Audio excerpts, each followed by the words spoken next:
Good evening, everyone. I'm David Robinson. I'm the Democratic candidate for Congressional District 2. Coming to you today to talk about everything I stand for and why you should vote for me. Early voting has already started, so definitely want to reach out to everyone that I can and tell you the reason why. And hopefully you will share that I'm running as well. I just want to start off first and tell everyone that I maybe having some technical difficulties. I did see some slowdown in my internet, trying to fix those technical problems. But definitely want to go ahead and go forward with this tonight. Again, really quick though, this campaign, I started this campaign off after the primaries to include this platform I'm doing now, Representative Podcast. And what it is for constituents who may want to reach out to me, want to ask questions, um, things like that about my campaign, who I am as a person. Have concerns. Because I think the most important thing is when you're representing someone, you need to know what they want. So you can't say, "Hey, I'm representing someone I don't know. I don't know what they are looking for." And things like that. So I think it's very important for a representative to be able to have dialogue with those he or she is representing, and this is the way of doing so. Again, this podcast is designed for that. Something I want to continue on well after November the 5th when I win on November the 5th. So I want to be able to talk to constituents any way that I can, even going to things like town halls, community meetings as well, to make sure I know what the needs in our community are. Because I can tell you for 23 years, I didn't even know who my representative, for Congressional District 2 is, and I can tell you it matters. It matters when we can have a representative that will say, "Hey, look, I represent those who vote for me, those who share political ideologies." When there are many people here in Congressional District 2, like I said, who communities have community needs, have basic needs in their homes, for instance. We have infrastructure issues in our rural areas. And so, if a representative not if willing to come into your community to learn what matters to you, then he do not represent you. He's representing his own interests, whether it be, he is representing his own interests. So I want to make sure that we can turn that page, move forward, bring this congressional district to unity. Like I said, I'm representing everyone in my district, not just a Democrat. I am a Democrat. I'm not representing a just the Democrats. I'm representing the Republicans, the Independents, those who don't vote, those who are not either. I'm representing everyone in the district because we all have our common needs. We definitely want to lower our health care and prescription costs. We definitely want to safeguard our infrastructure. We definitely want good paying jobs. I hear someone out there right now have signs that say he means jobs. What kind of jobs you're bringing into the district. We need good paying jobs. We want to make sure we're bringing up that minimum wage. That 7.25 an hour is not livable. It's a poverty level. We have to make sure that we're fighting. We also want to make sure we're listening to all our communities, whether it's our marginalized communities that say, "Hey, we need a hate crime bill." We are the one of only two states in the whole country that don't have a hate crime bill, don't have a hate crime law in our state. So definitely need that. We need a lot of things in this district. Again, healthcare. So I'll be talking about some of those things I have been talking about for the last few weeks. If you see some freeze up on your end, I apologize. Like I said, I have some technical difficulties, and I hope they improve. We'll try to do everything I can to resolve that issue. So if you see me looking off screen, that's what I'm trying to do is get these issues resolved. I have noticed that delay in the feed. So when I was getting started here. So hopefully everything will run well. I will, be able to keep this thing going. So again, just please bear in there with me as I try to fix these problems. Again, I'm Dave Robinson. For those who just joined in, Dave Robinson. I'm the Democratic candidate for Congressional District 2, representing Congressional District 2. Looking to win your vote this November. Again, this podcast is for you. I designed this to be able to talk to constituents, to so you can know exactly what I stand for. You can ask questions in the chats and things like that to have that dialogue. Again, you cannot represent someone you don't know. I can use an example. This whole again, I've been in this district most of my life. I've been in congressional district six and also two. Those are only two as a child, six as an adult, two. And I can tell you, since I've been in my district, I haven't even known our representative Joe Wilson because he didn't bother about coming to our district. He don't feel like he need our vote. We need everybody's voice. We need to hear every constituent's needs. You cannot go into Congress representing someone you don't know. So that's what this dialogue is for, and this open communication for is to reach out to every constituent that we have and make sure. And I thank you so much, do a victory, Victoria. Thanks so much for being here. You put a smile on my face. I really appreciate your support. And just want to say, that's what we're here for, is to represent everyone in my district. No matter, again, if you're a Democrat, Republican, Independent, uh, neither. Definitely want to say we have all people here in this district, and we're tired of the division that we were seeing in our district. We have those basic needs, and so again, for the last few weeks, I have been going down my platform of 5 bullet points. I want to say that is defending our democracy, protecting women's reproductive rights, providing quality education in every zip code, lowering healthcare and prescription costs, safeguarding our infrastructure. Again, I have been going through them, like I say, every week, and to give you a breakdown of how I think, and also to give you the opportunity to give voice your thoughts on those 5 bullet points again. So if you have those questions and things like that, please put them in the chats. I would do my best to get to them. And also, let me go back through. I'm just do a little overview of everything. Defending our democracy, like I say again, is one of the things where I started off at first. That was the first bullet point. Defending our democracy, protecting voting rights, support legislations like the John Lewis Voting Rights Act, oppose voter suppression laws. This is what I do, and as well as ensure that every American have access to the ballot box. Promote automatic voter registration, same day registration, and mail-in voting. Making it easier to vote. Election integrity, ensure transparency and security in elections. Oppose foreign interference in the U.S. elections through enhanced cybersecurity. Advocate for nonpartisan redistricting to prevent gerrymandering. You guys know that we have it really bad here in South Carolina.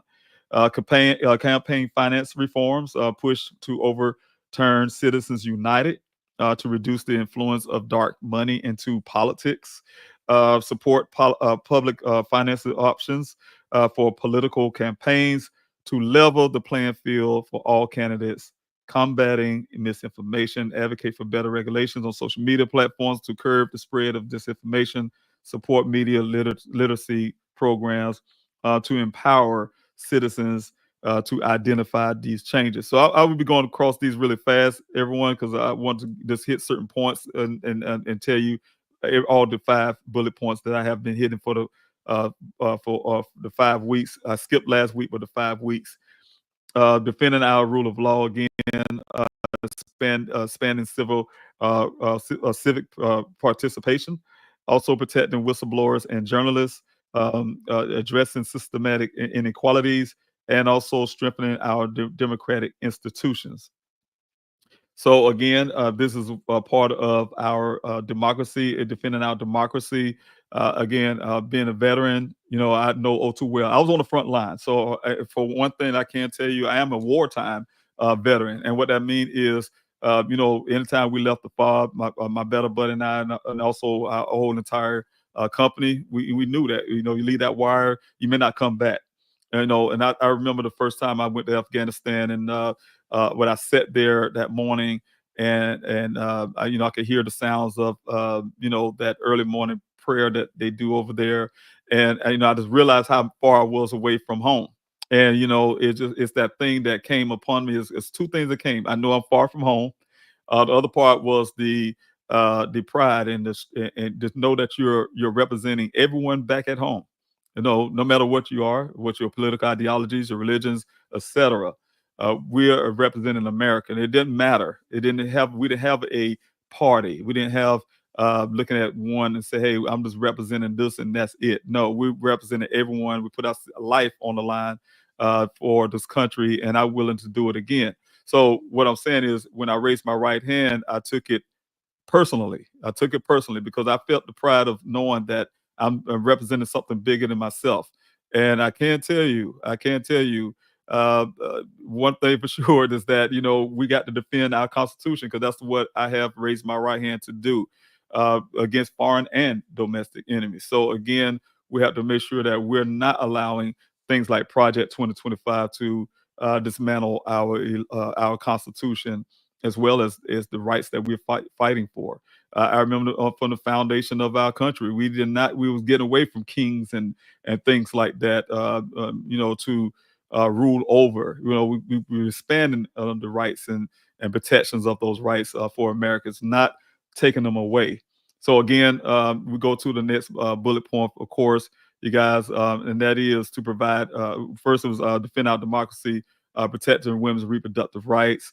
So I would go up here on this bullet point, so we can talk about that. And again, everyone, I'm not going to rehash everything I've been doing for the last 5 weeks, excuse me, but I will go through them pretty quickly so you guys can know exactly. And again, if you have any comments, please put them in the chats. I will put them up on the screen.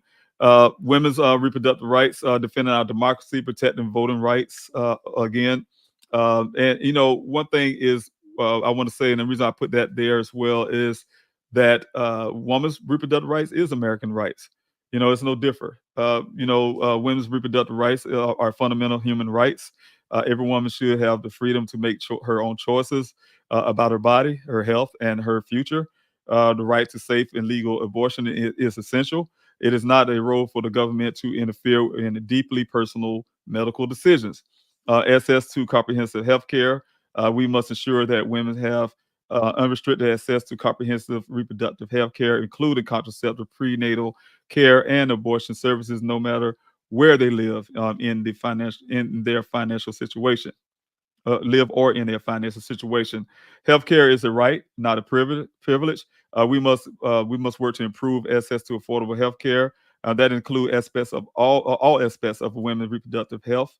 Respect a woman's autonomy of her own body. Respect a woman's reproductive rights, meaning trusting them to make decisions that are best for themselves and their family. Free from political interference. We should empower women to educate with education, support, and resources, not control and punishment. Rejecting extreme legislations, we must fight back against extreme laws that ban and severely limit abortion access. These laws are dangerous, unconstitutional, and disproportionately harms marginalized women. And let me take this off the bottom, this banner off the bottom, so we can see this as well. If you guys give me a second, that I want to make sure that we're not blocking some of those things that points I want to make. So, here we go. We must fight back against extreme laws that ban or severely limit abortion access. These laws are dangerous, unconstitutional, and disproportionately harms marginalized women. That the recent surge in abortion bans represents a rollback of rights and is a direct attack on the progress we've made, ensuring equality for women. Also, we must work to codify Roe v. Wade into federal law, ensuring that the protections for women's reproductive freedoms remain intact, regardless of future court rulings. The dismantling of Roe v. Wade shows the need for strong legislation action to guarantee reproductive rights for all women. Economic impact of reproductive rights. Women economic security is closely tied to reproductive freedom. And I can keep going on, you guys, but this is what the platforms, like I said, going down these bullet points here really quick, and to talk about those, and also provide quality education in our district. And this is very personal for me as well. I remember when I was in school, and I say this a lot on the campaign trail. In our district as well, you can go on one side of our district, and it's all in the same district. You can go to school in the district. It depends on what school district you're in, where you would see funding going into that school. The infrastructure is nicer. The things that's available for your education is better. But we're all in the same district, right? We all have that $800 million, like for instance, this year, $800 million that came into our district for education, right? And it had to be distributed fairly. and we're not seeing that in our district. And those are the kind of things that have been happening over the 23 years I have seen. And what like I say, doing very well in school, making almost A's and B's. You go to a school, they say the school that you come from, they say that they think of you as a genius or something, or you're doing very well. Then you go to a school on the other side of the district, and then they say, hey, you're a year behind.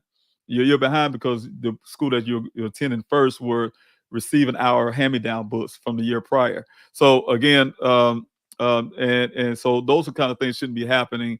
We should make sure that our schools are modernized. Make sure our teachers are getting the paid teacher act should be in place to make sure our teachers are paid. Make sure we're having mental health professionals in our schools because we already know what social media is doing to our children, as well as make sure our children are ready by bringing programs, not just the STEM programs. And I could talk about that. That's another thing, but how we are being uh, the disparities are inside that STEM program, but I can, and also those voucher programs. But I can tell you that we definitely need to make sure that money is being provided, being equally into our district, not leaving any of those schools behind for our students. But we have to have those programs. 'Cause I remember when I was going to school, they had programs to teach you how to cut wood, trades, how to sew, how to type, those things that is needed in the community to keep up with the growing, trend when it comes to technologies and things like that. Here we go. We have new energies. We have these AI technology. We have solar panels. We have all this new industry coming in that actually have jobs. And this guy talking about jobs. I'm talking about good paying jobs. And to help us kind of transition on, it don't happen overnight, but transition over to renewable energies because we need that because climate change is real. Change is real.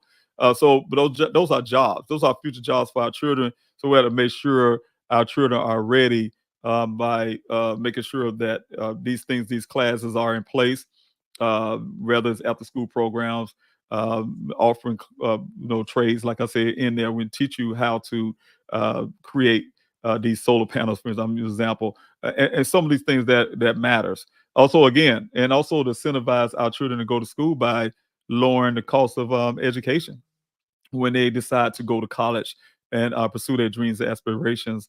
They don't hesitate because they know they're going to receive a bill that they continue to pay all the way into all through their early adulthood until their 30s. And it's sad to go out into the world just starting off. I know how it was for me.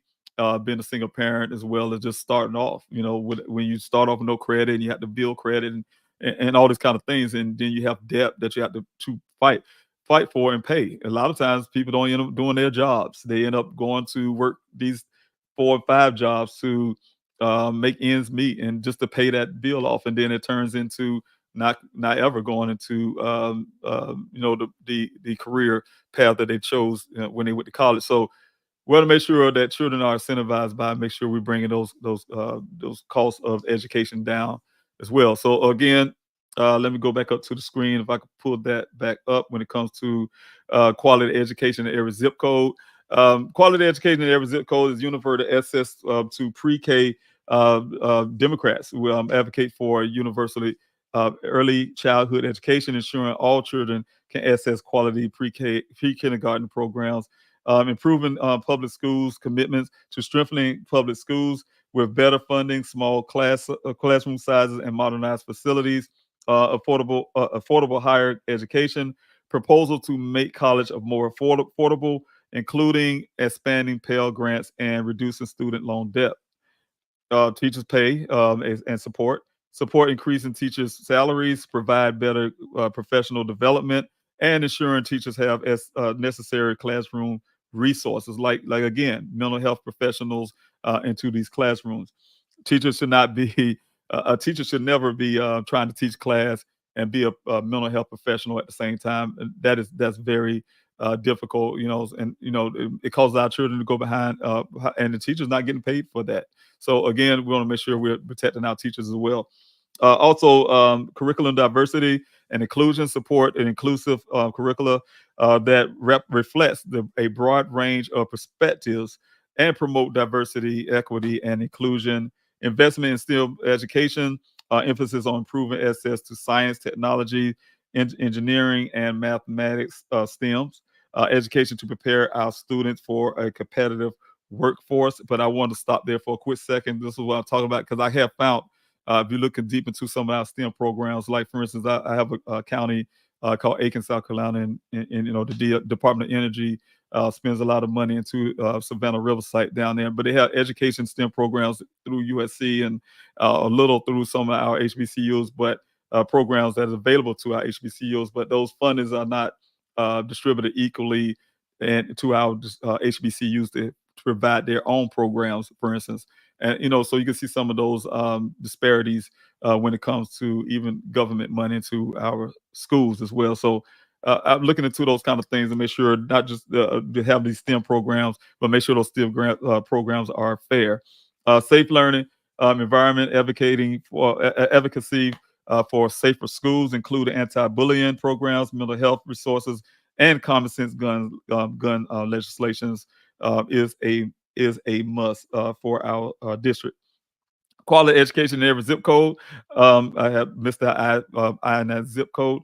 But community schools support for schools that offer wraparound services such as healthcare and after school programs, especially in underserved communities. Digital access to infrastructure, commitment to closing the digital divide by ensuring all students have access to high speed internet and modern technologies. And we see these things when it comes to our rural communities. I've been down to Barnwell counties. I've been down to Aiken.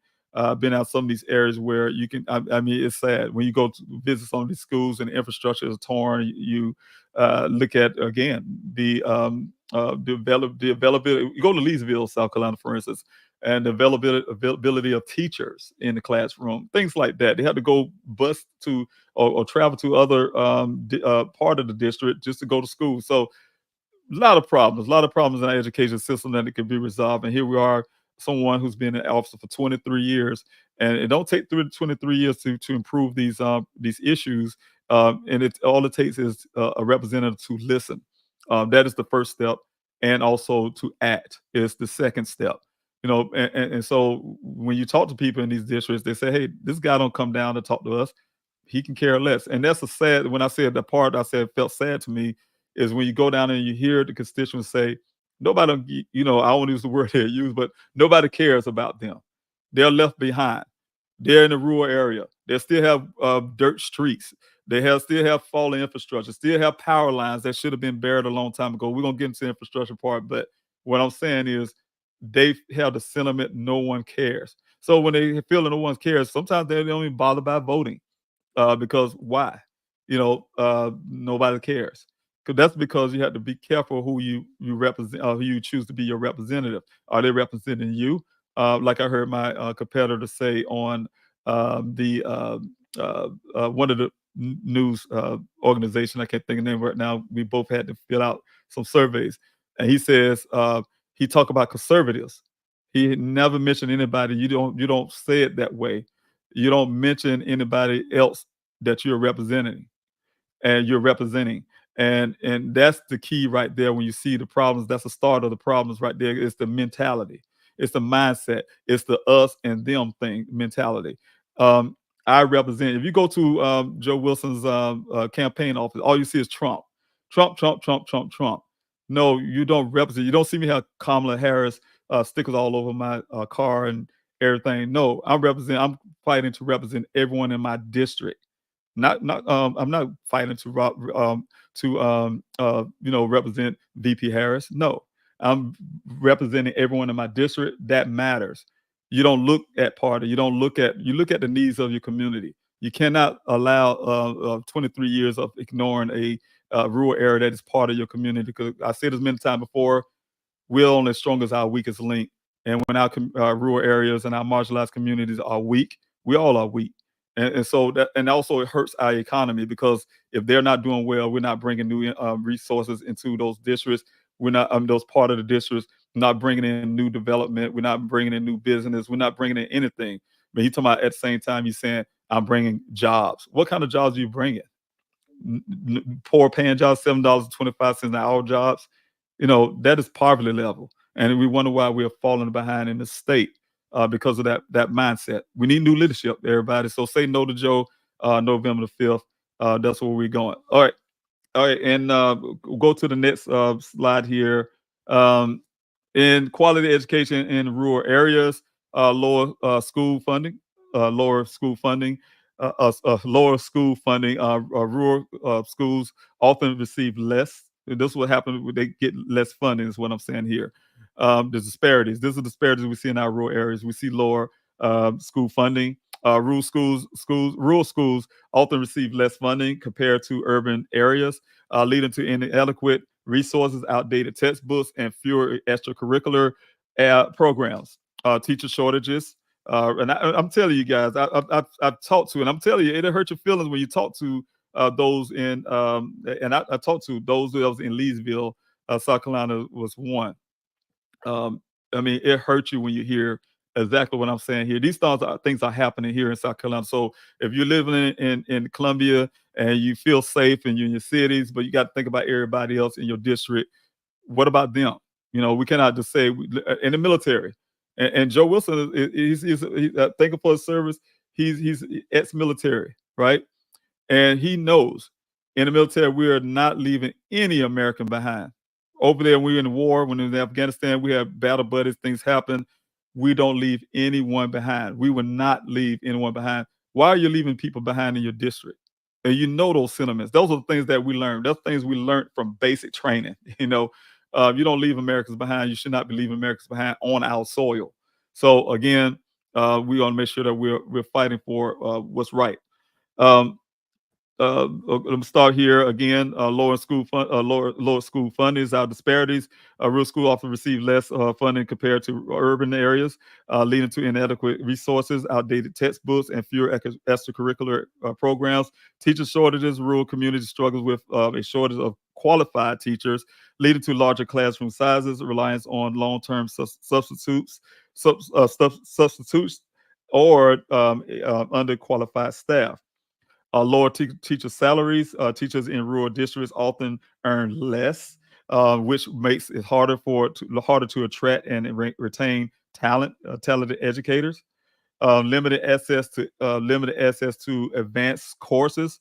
Students in rural schools have fewer opportunities to take advanced placements, AP classes, courses, dual enrollment classes, and other specialized programs that can enhance college readiness, like the STEMs. I'm telling you again, I've been there talking to constituents, and that's what you have to do: talk. Again, Joe Wilson never came to our communities. I never know who he was. Only thing I knew about Joe Wilson, I didn't know him at all, is that I kind of learned who he was once I started running for office. Is when someone said, "Hey, that's the man that called President Obama a liar through the State of the Union," and he's again a military guy, commander in chief. You're disrespecting the office of the presidency. You might not like the guy, you might not like his policies, you don't like certain things, but you're disrespecting that office, and that was embarrassing for our state. I heard about this stuff. I heard, and that funny part about it, I didn't hear it from South Carolina. I heard it from California and Arizona. It's a shame that people in other states look at South Carolina like, oh, that's who Joe Wilson is. That guy. And so again, it's sad when we have that happening from what our representatives say. Hey, look, who you're representing?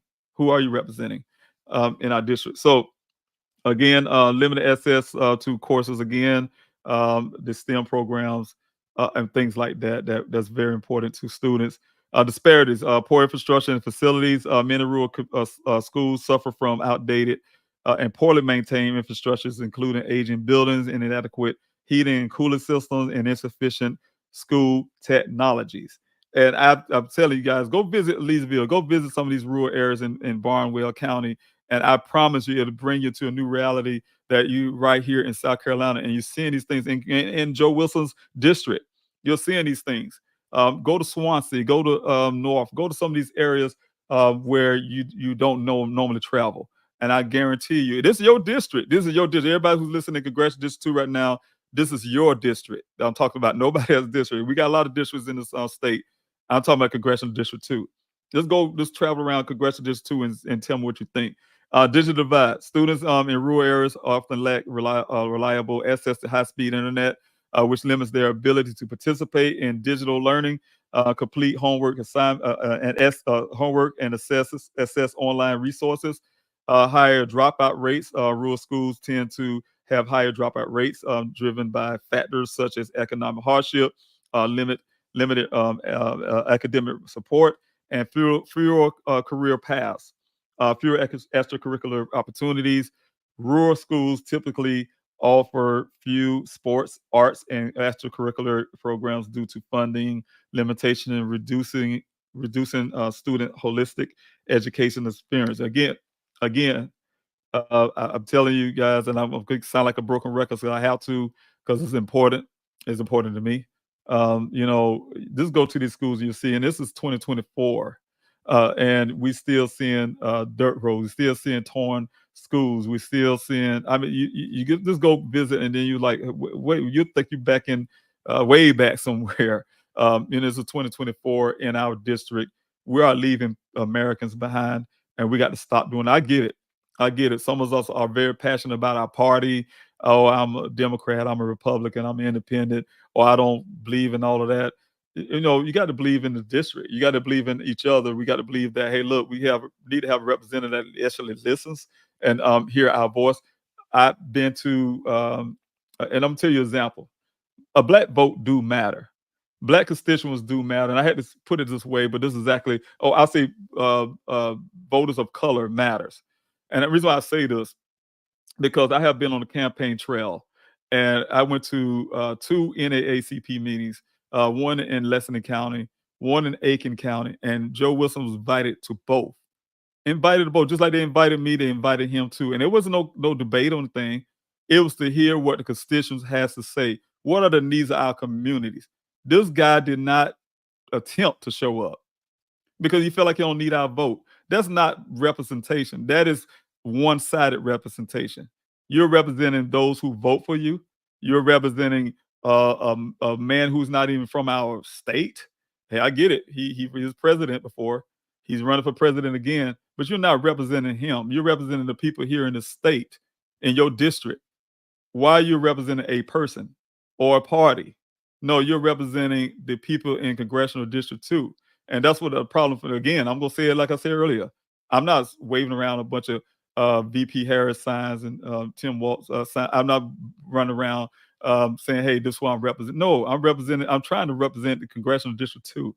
That's who I'm representing. That means everybody. That means that you that's listening to me right now don't vote for me. Don't even probably even like me because you just see a D behind my name. Dave Ross of Congress, Democrat or something. And not listen to what I'm saying in my voice. Some don't even get the opportunity to hear who the candidate is. They're just going by what they hear on some news organization that talks about division. So again, find you see 23 years of Joe Wilson, same old thing. So he can say what he want to say in 2024 to win your vote. What happened to these 23 years? Why are these people having outdated books? Why the school is torn down? Why we still have dirt roads? Why we still have infrastructure where power lines still above the ground and people electricity going out when the simple fix is rolling? You'll hear me talk about the infrastructure in a while, but why is these things happening and it don't take 23 years to fix these problems? It's not, so what I'm saying is it's just what I say, sometimes people be in office so long, it become a dynasty. They know they don't need your vote, like don't come to the NAACP meeting because people automatically push that button because of your name. They're not willing to see changes for themselves. Somebody who represents everybody. So we cannot go into our little corners, can't put our head in the sand, and then forget about everyone in our district.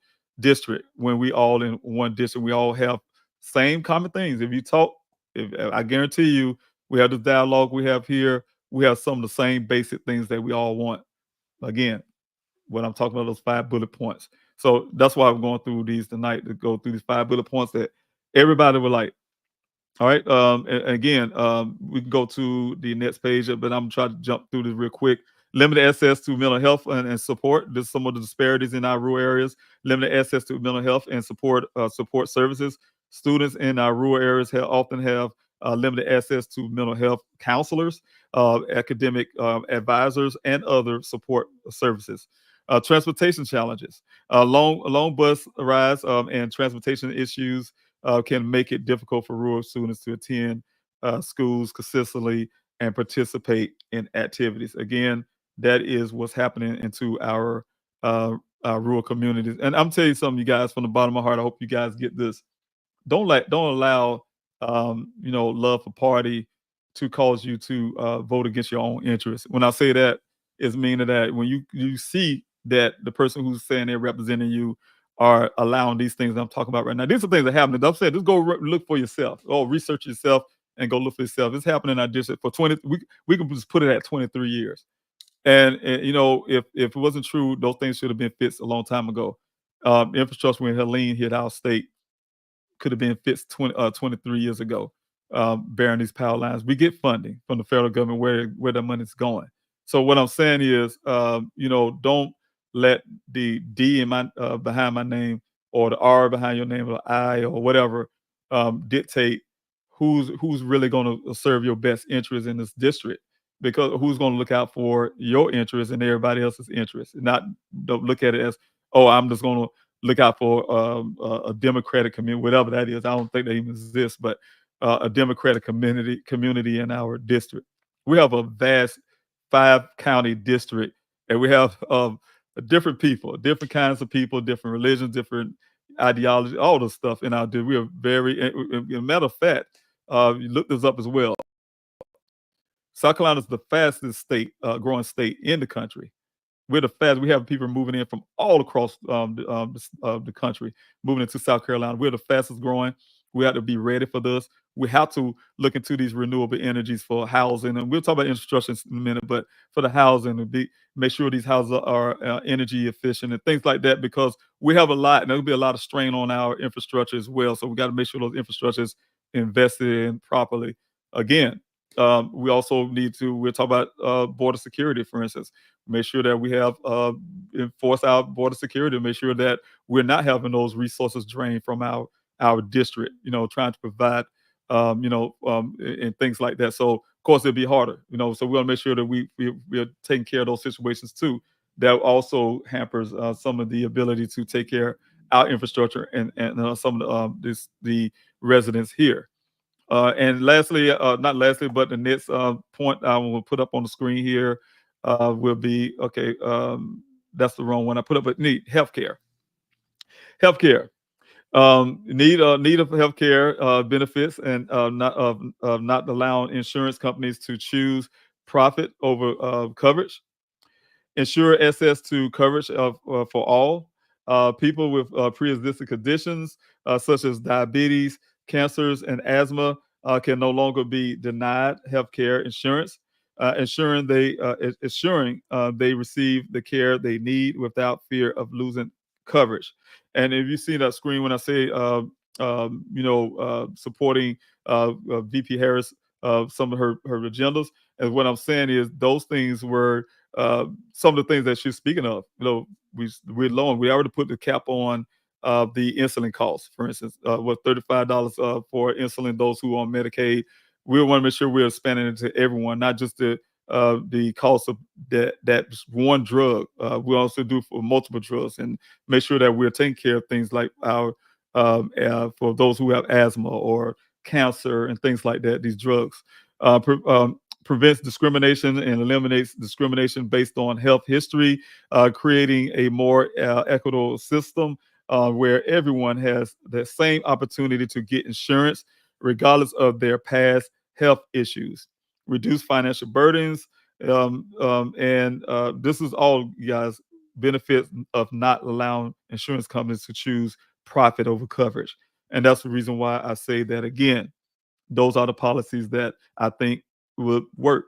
Reduce financial burdens, guaranteeing coverage protection individuals from catastrophic healthcare costs associated with managing chronic conditions. This also reduces the likelihood of medical bankruptcies. Promote early detection of preventive care with guaranteed coverage. People are more likely to seek preventive care and early treatment, which can lead to better healthcare outcomes and reduce the overall cost healthcare in the long run. Support mental health and emotional well-being, knowing that they won't be denied coverage based on their health status, provides individual with peace of mind and reduces the stress associated with managing chronic and serious health conditions. These protections, which were solidified under the Affordable Care Act, have been crucial in the healthcare of many of Americans. The ACA, of course, the Affordable Care Act for veterans. The key ways the Affordable Care Act will help veterans, because I am a protector of the Affordable Care Act, improves access to health insurance. The ACA provides veterans who are not eligible for VA health care access to affordable health insurance through the health insurance marketplace. This ensures that more veterans have coverage options regardless of their VA eligibility. And I can't tell you that is so crucial, because I want to stop here for a moment. I have been in Aiken, and I spoke with someone in the parking lot. I was actually going in to their big administrative building. I found out Joe Wilson office is there as well, but I was going in to ask them where if it's okay for me to place yard signs along those end of the roads, to make sure, because I'm not living in Aiken, so I want to make sure I'm putting these yard signs in the right place. But anyway, I end up speaking to a constituent in the parking lot who asked me for a yard sign, asked me for some flyers, and you know the gentleman that was sitting on the passenger side, a veteran, he had a other than honorable discharge, and but he served. I don't know what those honorable other than honorable discharge circumstances are, but nevertheless, he's a veteran. Nevertheless, he had health conditions from his service to the country, right? And what I'm saying is, we cannot say that he didn't serve the country. We cannot say that he don't deserve some health care when it comes to his ailments. That some things they told me, and I can't put it out there, but I'm not a doctor, but it's easy for a doctor to say, "Hey, look, this very well came from your time of service and the things that you were supposed to." Here we are, have many veterans right now today been exposed, like myself, been exposed to burn pits in Afghanistan. Burning stuff, burning other things, and those toxic things that's in the air.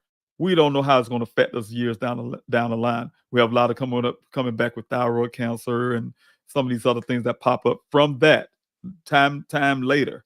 And so what I'm saying is, we cannot say, hey, look, this person that served our country, whatever happened that caused them to receive that type of discharge, should not receive health care for his service. So I don't believe in that. I don't believe that. So again, just hearing that, I really think, just like what we have here, when I'm speaking of, is very important when it comes to our veterans.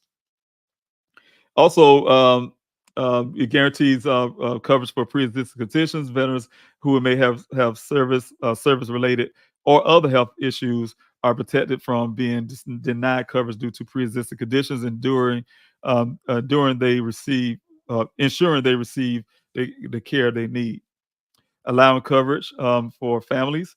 The ACA allows veterans to keep their children on health care insurance up to the age of 26 years old, ensuring that families have access to health coverage, even if the children do not have their own insurance. No lifetime limits on care. Veterans and their families are no longer subject to lifetime or annual limits on health care coverage, providing them with greater financial security and managing long-term healthcare issues. These provisions help fill gaps in the coverage in coverage, and ensure that veterans are and their families have access to healthcare services they need. And I can tell you also, your current representative, who will be out of office after the 5th, voted against the Medicaid expansion of the Affordable Care Act. He fought vigorously to take your health care away. That really is important to a lot of our communities, our marginalized communities, our rural areas, as again, those ones for 23 years that have been left behind in education, left behind in infrastructure, left behind in our democracy. You name it, and all because of party, all because he's saying I've read in that thing again. I could show you guys. He's if you're not conservative, is where I take it. I don't represent you. I'm representing conservative things. Pretty much how you said it in the way I read it. So what I'm saying is, you're representing, you represent everybody, even those that don't vote for you. And when I see this right here, and but again, when I see the stuff here, it's problematic. When you voted against that, the expansion of that, for the Medicaid or the part of the ACH to be able to provide some of these things uh, for people, for everybody, not just veterans, for everyone. Of when you're doing the copay, make it more affordable to raise up that poverty level for accessibility to. So I say it like this: anybody who's a conservative or say they're conservatives or have some issues about the Affordable Care Act. Oh, it's not affordable. Oh, it's not this. You had to blame Joe Wilson. You have to blame the Republicans who since the '90s basically who have a supermajority here in this state because we don't have enough Democrats. So all those issues come from the Republican side. It's not coming from a Democratic side. We just don't have the votes to change anything in the state legislature, for instance, or we don't have a representative that is representing everyone in the district. Because if he was, he'll look out for those rural areas. He'll look out for the marginalized communities who need that expansion of that Medicaid. So again, he's voting vigorously, party line, to try to fight for you not to have those expansions to make your costs lower, to make the affordability for those who don't qualify. Those who don't qualify for Medicaid, for instance, they're just right there above that poverty area that Medicaid says poverty. And just above it, same pay, just a little bit above it, they get denied, right? Get denied that extra part to get that health care that they need. Healthcare is a right in this country. And they're missing that need, that little bit of need, all because of that expansion. We're one of the only, I think, 9 states in the country that don't have their Medicaid expansion. So again, you guys look these things up, how it affects you. So you can't say, oh, well, Democrats are not doing that. I'm saying I'm not speaking again. I'm speaking for me, David Robinson. I'm a Democrat, and I'm telling you, the policy that we have definitely are fighting for those things for you, and it also help your pocketbook. Also, what Joe has done for you. The question. Representative Joe Wilson from South Carolina has consistently voted against the Affordable Care Act, including provisions that expanded Medicaid eligibility. His opposition, his opposition is aligned with most Republican lawmakers who have sought to repeal the ACA and its Medicaid expansion, which was denied, was designed, excuse me, to help lower income individuals, including, I mean, that's anybody. I mean, lower income individual could be Republican, Democrat, Independent, you name it, including veterans access healthcare services. South Carolina remains one of the states, one of the only states, one of the 9. I'm telling you, 9 of them are the states that has not adopted Medicaid expansion, leaving many individuals without access to affordable health care. What Joe has done for you, voting history. Medicare and Medicaid funding reduction. Wilson has repeatedly backed Republican budget proposals that called for cuts to Medicaid, your Medicaid, and all those seniors who are relying on Medicare and Medicaid, and changes to Medicare, such as introduction of voucher programs or block grants, which could lead to the reduced funding for these programs over time. These cuts will disproportionately affect low income families, children, and the elderly, the people with disabilities who rely on Medicaid. And that's right here and the source came from South Carolina Public Radio. Medicare Prescription Drugs Improvement and Modernization Act of 2023. While Wilson supported this act, which would create Medicaid Part D, a prescription drug benefit for seniors, he later shifted and opposing healthcare related expenditures when they involve significant federal outlays. His stance on public funds for healthcare generally emphasizes limiting government spending and reducing public health care programs. I call that excuses. Excuses not looking out for those in his district. Excuses to be aligned with other people who is not even in our state just because they're in your party. Align with that to not help our constituents here. What Joe has done for you, voting history again. In summary, Wilson's voting record consistently opposes federal health care programs like the ACA and Medicaid expansion. He believes in limiting government involvement in healthcare and promoting private market solutions. I mean, private market. I mean, helping these his big money making companies to make money off of our healthcare. His position have significantly implications for the healthcare access to low income individuals, veterans, and those with pre existing conditions. Again, for everyone who's watching, if you want to blame a Democrat, no, you need to blame Joe Wilson. You need to blame those supermajority. Look it up, Google it. Look up supermajority in our House and Senate here in the State House downtown Columbia. Look who's in charge down there. So all the problems that you have here in the state come from that.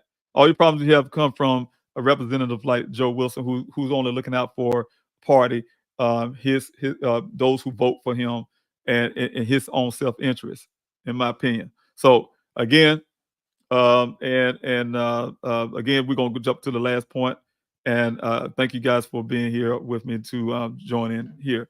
Um, our infrastructure is very important. We are seeing again what happened during Helene. The deaths that we had here in the state. My condolences go out to the families as well who had to suffer that. Those are things that are unpreventable. So these are act of nature. But I can tell you the infrastructure disaster is not an act of nature. I heard McMaster and Lindsey Graham. Uh, Lindsey Graham sat there and blamed the storm itself for the failures of the infrastructure. How you gonna blame being unprepared? How you gonna blame a storm for not investing in the infrastructure, doing simple things like again the power lines, simple things like making sure these rural areas receiving water. These wells are failing, and so on. I can just go on and on. These are things that could have been invested in, and where the money going? I remember we had the thing called penny tax. I think we got this something that's coming up on the ballot now about the penny tax, bringing back penny tax. I was worried about what happened to the last time. I get it. Some projects have been created uh, for that, but I really question that because I haven't seen. I put it like this: I seen Nikki Haley when she was governor, and I used to be proud. I'm a truck driver, proud out there in California. People, man, just brag about South Carolina roads. Man, y'all got some good roads. I need to bring my low riders out there and ride. And I came back. I remember coming back from when I came back from Afghanistan, getting out of the military. She became governor and somebody said, "Yeah, you have a governor there, Nick Haley." And so when I got back in South Carolina, I hit potholes. I even had a rim crack, you know, and it had this penny tax thing. Oh, fixing these roads and doing the stuff. I always wondered where the money go because these things wasn't done. Some of these things still have issues about the roads, and we're just now starting to see new development, new road developments, new. I mean, we got one that's taking a little longer than they should. Hard scrabble, you guys know that one. You have some students who was in elementary school, coming out and going to junior high school. Now they graduated and the road's still not completed. So, but we definitely see a whole bunch of things getting taken care of now. A lot of road development going on right now, currently. Um, but what I can say is that should have been done a long time ago. So you cannot say it was a storm that caused those trees to fall on that power line. The power line shouldn't be in there in the first place, is what I'm saying, you guys. Think about it. Power lines was went back to something that's old technology. Old technology. Think about it. I'm not an expert, but I remember watching well, I could tell my age a little, but watching the cowboy shows back when I was a kid. And they had those things, the little telegram, they'd be tapping from one city to the next, and they use those on telephone poles. That's still technology we're using today. Why are we're relying on telephone poles to carry our electricity around? When those things can be buried. Those are investments into to safeguarding our infrastructure by burying those power lines and make sure trees don't fall. I live in an area, I don't want to put it out on here, but I live in the area of South Carolina where ours is buried. And again, the same district, You go on the other side of the town in the same district, and it's not. Why are they investing in infrastructure on this side but not over there?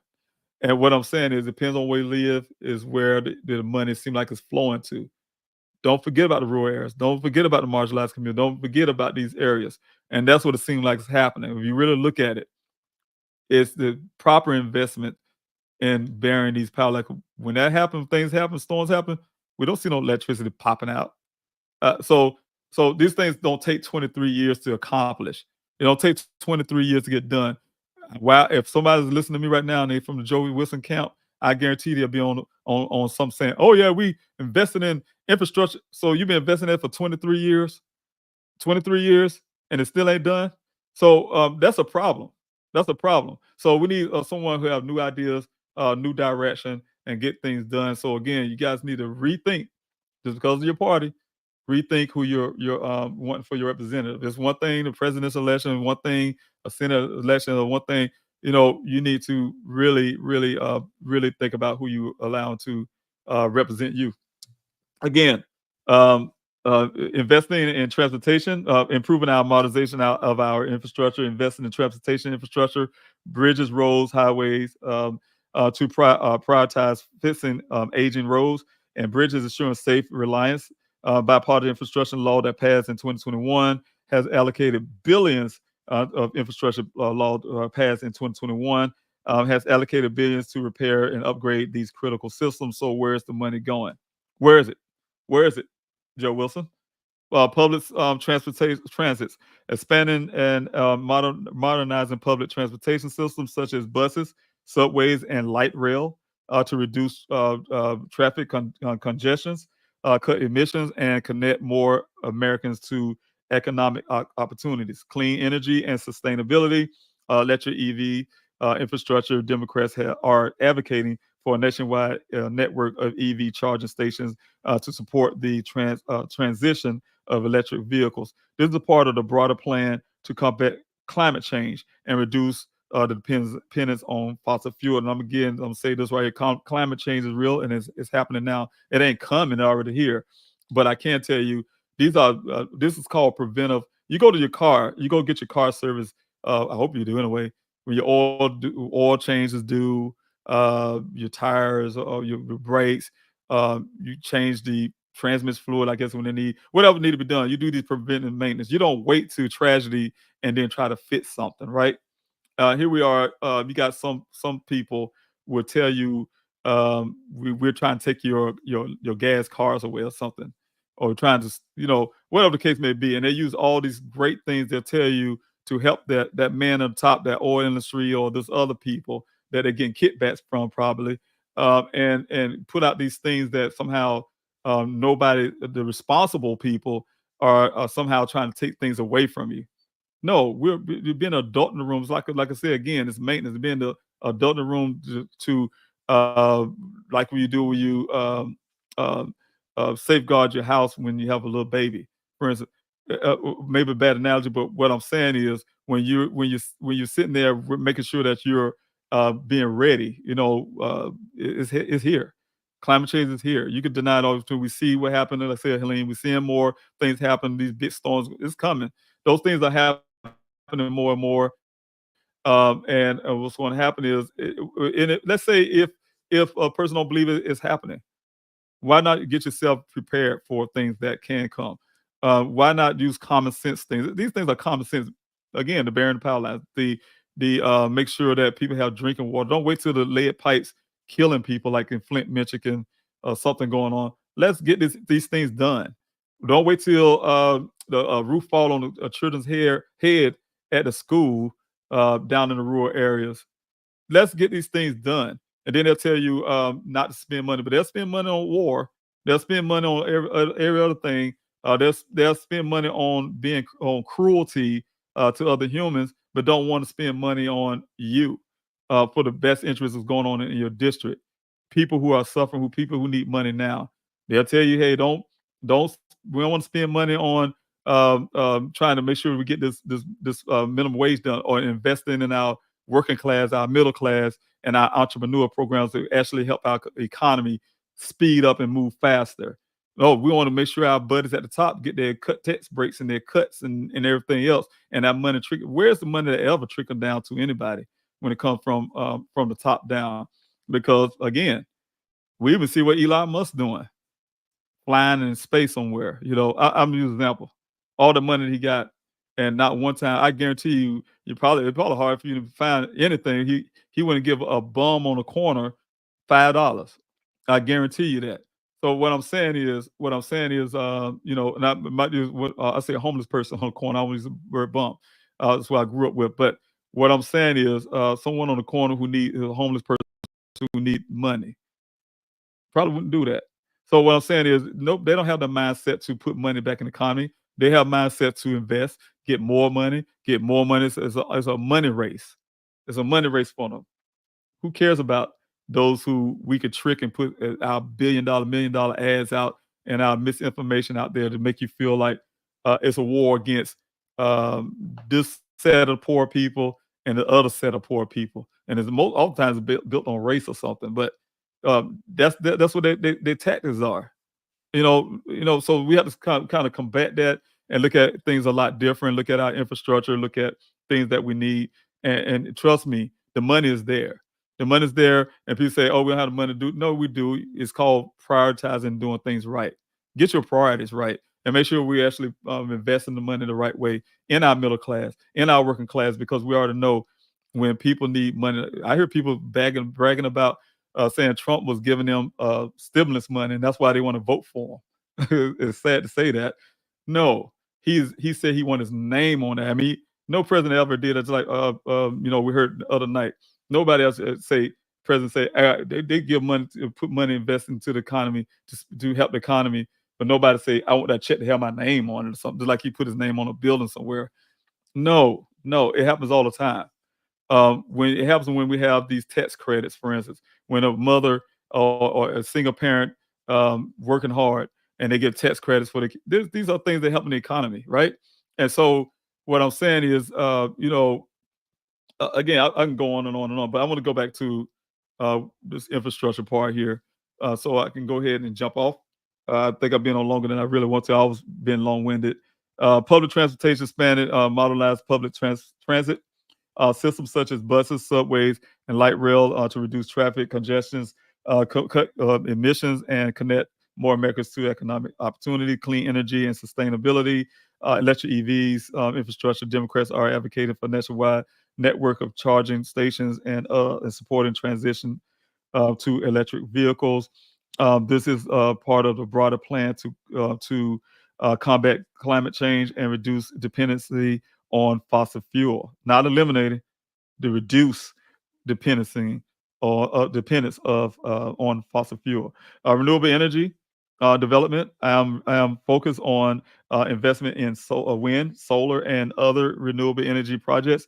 Are the focus of to transition to the country towards a cleaner, sustainable energy source.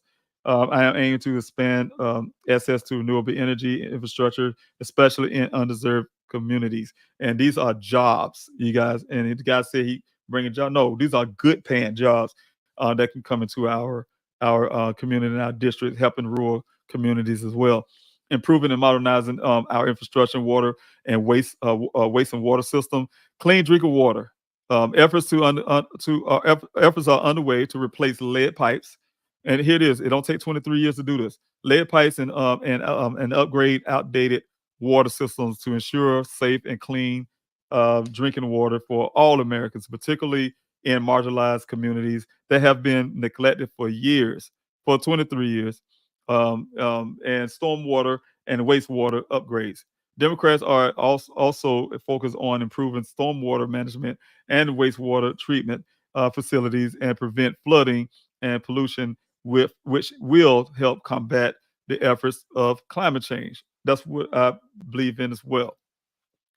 Broadband internet expansion, closing the digital divide, expanding broadband access to rural and underserved community areas is a top priority.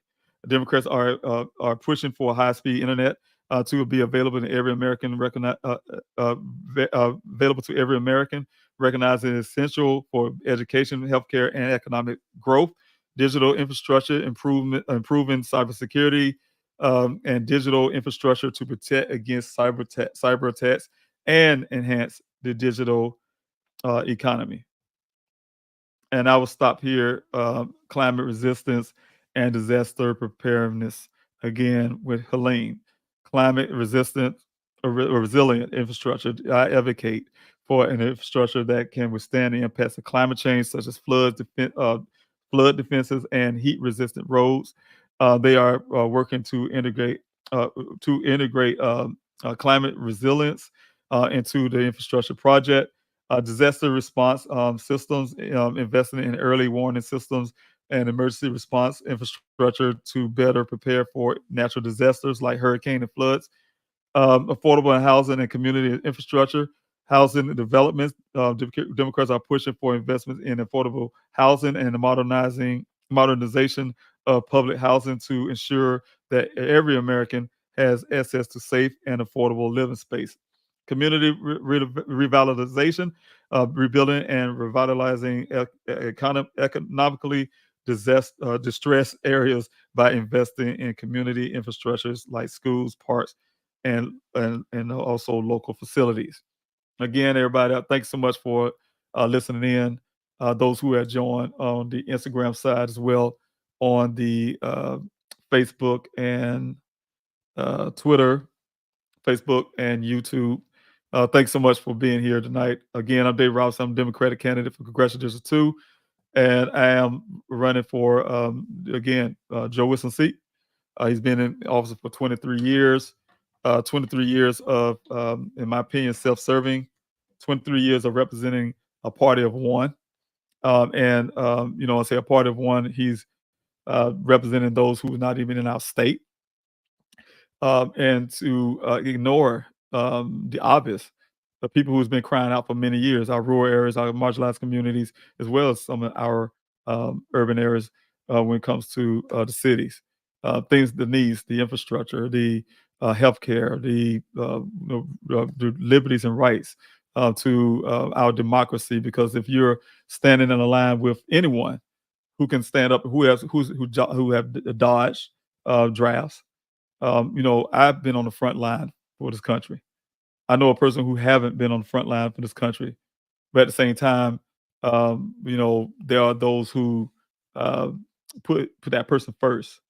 No, we have a lot of people here in this state, in our district, veterans as well, who need that expansion of the Medicare care, of the ACA, and we need some changes in our communities when it comes to our rural again, and also like in Aiken, with our defense, Department of Energy, with the way they're putting into things into our communities. I mean, it's so much I can go on and on and on, but I can say you do not do the same thing over and over again. You don't have to be angry and say, "Hey, look," because he have democratic values. He believe in the democratic values. I'm representing everyone in our district, and that's why I have this forum right here is to actually listen. One thing somebody asked me about when it came to the border, for instance. I'm trying to figure out what happened to the bipartisan border legislation that we had that Trump told them not to, the Republicans not to take on, right? It's a bipartisan thing. It's either you want it fits or you don't. You know, and I say one thing is, when you're together, saying it's called talking. I'm sure that legislation came from Democrats and Republicans actually talking to come to an agreement, and that's what it takes, right? Everybody have their own thoughts, their own ideas about how things should be ran, and all it takes is people just actually listen to each other. So that's what this is about. Representative podcast is something that I want to keep going even past the election. Um, for everyone, the dates might can change depending on the schedule and things. I don't know. I can't foresee how that would be, but I can tell you this will always be available, and I can tell you that I would be that kind of representative that's actually coming to everybody's community. Not just those who voted for me, those who I feel I don't care about their voices. Like we seen with Joe Wilson, like I told you earlier, part he ain't never show up in my community. No, most people don't know who he is. And what I'm saying is it shouldn't be that way. You can't represent people you don't know, right? Can't represent someone you never heard from or even try to hear from. So you'll learn a lot when you sit down and talk to people. You'll realize that you want the same thing. You're just speaking a different language. And it'll surprise you if you just sit there and just listen. So what I'm saying is, again, I'm Dave Robinson, Democratic candidate for Congressional District 2. Hope I can win your vote. I know early elections already started. If you're one of the person that want to vote for me, please tell other people. I don't have big money pats that's behind me like Joe Wilson would have. I don't have them being able to run and spend billions and millions of dollars on a campaign. I'm a grassroots person just like you, a constituent just like you, and I'm relying on you all to say, hey, look, hey, we got a second option. We got someone who actually care about our issues. We have a person who will stand up for us. We have a veteran who stood on the front line for our country and not afraid to do it again. Who have received the injury from my service into this country. Who have always stood up to defend our Constitution and our way of life. Who would not sit back idly by just because of a party and accept anybody who have an idea of dismantling that Constitution. We raised our right hand for a reason, and I believe it's something we do forever. It's not just limited to when you retire out the military like I have. It also goes on, and I'm looking forward to raising my right hand again in January the 8th, I believe it is, and to be able to defend our Constitution, our way of life, our democracy, our republic. Some people would say, and so definitely want to, we have a democratic republic. Let's just make that clear.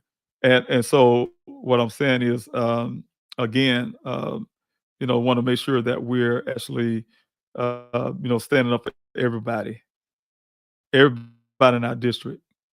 And again, if a person tomorrow come to you and say, I would do this, I would do that, and they've been in office for 23 years, ask them one question: why are you saying that now? Why you haven't done it a long time ago when you for 23 years? Where's the new legislation that you have introduced? Which ones that you actually have put on the table to make sure it fits every community in our district? Again, we're only as strong as our weakest link. And if you're a person who say, "Okay, I doubt it, and I don't want to believe anybody to do it," like, oh, my community, my neighborhood's fine. Forget those people on the other side of town in my district. No, we got to look out for everybody. We're all Americans first, party second, whatever you want to do from that. So, but we're all Americans first. We all here. We all want to make sure we have, certain things. So again, I can go on, but thank you so much, everybody, for joining in with me. Again, I'm Dave Robinson, Democratic candidate for Congressional District 2. I truly appreciate you for joining in and listening in on what I have to say.